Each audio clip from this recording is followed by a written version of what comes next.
সুধী কুরুক্ষেত্র পরিবারবাসী, আপনাদের অনুপ্রেরণায় আমাদের আজ আমরা উপস্থিত হয়েছি আজকের কিছু উত্তর প্রেরণায়। আমাদের উত্তরের সংখ্যা ছিল মা মনসা দেবীর পুজো কেন করা হয় এবং কেনই বা করেছিল। তো তারই বিস্তারিত আলোচনা আজ আমরা করব এই মূল ভিডিওতে। তো আপনারা যদি আমাদের চ্যানেলে নতুন হয়ে থাকেন তাহলে অবশ্যই সাবস্ক্রাইব দেন, লাইক দিয়ে আমাদের সাথে থাকুন, কারণ আপনাদের একটি লাইক আমাদের সকল তথ্য তুলে ধরার আগ্রহ করে দেয়। এবং যারা লাইক ও সাবস্ক্রাইব দিয়ে আছেন তাদের অসংখ্য ধন্যবাদ। তো আমরা এবার মূল বিষয়ে এগিয়ে যাই। আমাদের মহাদেব কন্যা, বিশ্বাসে অনন্যা ও স্বর্গের পরী, নাগগণের শরী অর্থাৎ মনসা দেবী।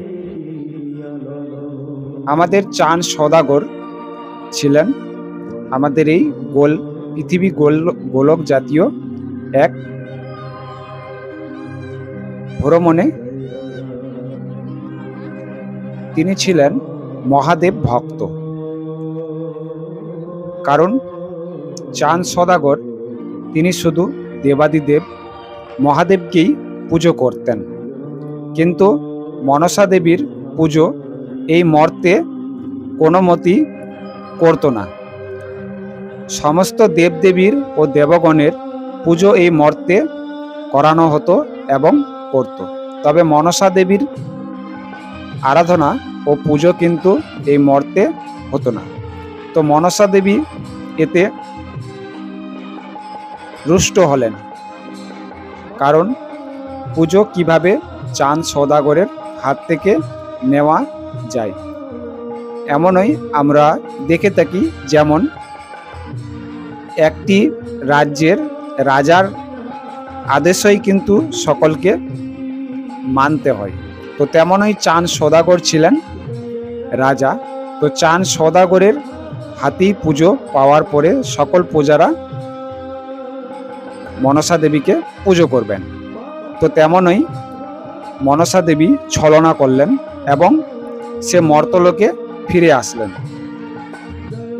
অর্থাৎ চাঁদ সওদাগরের হাতে পুজো নেবার জন্য। তখন তার ছলনারূপে আমাদের চাঁদ সওদাগরের এক এক করে 60টি সন্তান তিনি নির্ধ্বংস করলেন এবং অষ্টম সন্তান লক্ষিন্দর ও মাতা বেহুলার সঙ্গে বিবাহ বসন হয়। তখন মা বেহুলাকে অর্থাৎ সতী বেহুলাকে মা মনসা দেবী আরাধ্য করেন যে তোমার বাবা অর্থাৎ শ্বশুর মশাইয়ের হাত থেকে পুজো নেবার জন্য। তিনি তখন মা বেহুলা বললেন, ঠিক আছে, আমি যতটা পারবো ততটা চেষ্টা করব। এই কথা শ্বশুর মশাইকে বলার পরে তখন চাঁদ সওদাগর ক্ষেপে বিভক্ত হয়ে যান এবং বেহুলার কথাও তিনি রুষ্ট করেন। এতে আরও মনসা দেবী অর্থাৎ মনসা মা আরও রুষ্ট হয়ে গেলেন যে এত অহংকার চাঁদ সওদাগরের, ঠিক আছে আমিও দেখি আমি কিভাবে পুজো নিয়েই ছাড়ব। তো এমনই যেমন আমাদের মধ্যে হয় একটা জেদ, যে কোনো কাজে আপনি ব্যর্থ হচ্ছেন বা কোনো কাজে লিপ্ত হচ্ছেন না, আমাকে এই কর্মটা সফল করতেই হবে। তো তেমনই, কারণ এটাও অনিবার্য, স্বর্গলোকে সকল দেবগণদের পুজো হতো এবং মনসা দেবীর পুজো হতো না। এতে তো অবশ্যই তার খারাপ লাগারই কথা ছিল। তো তখন বিবাহ সম্পন্ন হবার পরে যখন মনসা দেবী,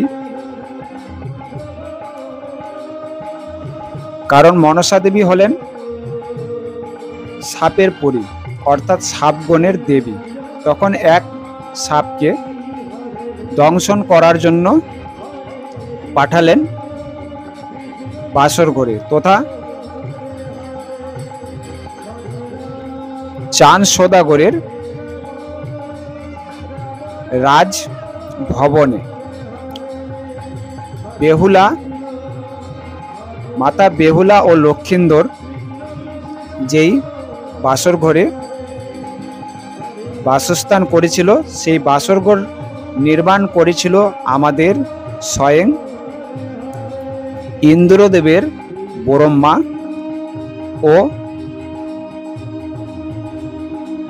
ও বিশ্বকর্মা। তো তারই তৈরির উদ্দেশ্যে নির্মাণ করা হয়েছিল সেই বাসর ঘরটি। তার মধ্যে প্রবেশ করেন কালনাগ এবং দমনও করেন, এবং তিনি মাতা বেহুলাকে প্রশ্রয় দেন, তুমি যদি সতী হয়ে থাকো তবে আমার কাছে এসে তুমি যা চাইবে তাই পাবে। এর মধ্যে অনেক কিছুই বার্তা রয়েছে, এতগুলো বলতে গেলে বছরেও শেষ হবে না, তাই মেন পয়েন্টগুলো যেগুলো সেই উদ্দেশ্যেই আমি বলছি। তখন যেমন আমরা শুনেছি সতী সাবিত্রীর কথা, তেমনই সতী সাবিত্রীকে দেখে মাতা বেহুলা মনসা দেবীর কাছে যান স্বর্গলোকে, এবং স্বর্গলোকে তার স্বামীকে জীবিত ফিরে পেয়ে এই মর্তলোকে আবার ফিরে আসেন। তখন চান সদাগরকে বলেন, তোমার 7টি সন্তানকেও আমি ফিরিয়ে এনেছি। এই 7টি সন্তান ও আমার স্বামী লক্ষিন্দরের জীবিতর কারণ একমাত্র মা মনসা দেবী। এই মা মনসা দেবীকে পুজো দেন। তো এতে তখন আবার রুষ্ট হলেন চাঁদ সদাগর। তখন বলেন, মা আমি যেহেতু দেবাদেব ভক্ত, অর্থাৎ আমি মহাদেবের ভক্ত, মহাদেবকে যে হাতে পুজো করি সে হাতে আমি তার কন্যাকে আমি কিভাবে পুজো দেব। তখন পুজোর আয়োজন হয়, কারণ ডান হাতে মহাদেবকে পুজো দিয়ে এসেছিলেন এবং মাতা মনসা দেবীকে পুজো দিয়েছিলেন বাঁ হাতে। তবে কিছু সময়ে আমাদের দেখা যায় মাতা দয়ার মাতার মনসা দেবীর পুজো স্থানে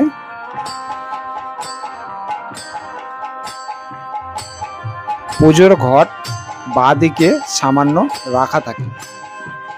তারপরই মর্তলোকে মনসা মাতার পুজো শুরু হলো। এতে তখন মর্তলোকে আরও ছড়িয়ে পড়ল।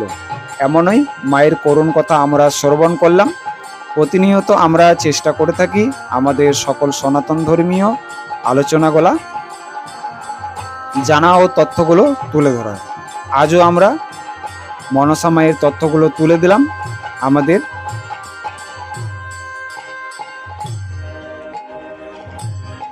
এই ধর্মীয় চ্যানেলে। সকলে ভালো থাকবেন, সুস্থ থাকবেন। কমেন্ট বক্সে অবশ্যই প্রদান করবেন। জয় মা মনসা দেবীর জয়, হর হর মহাদেব।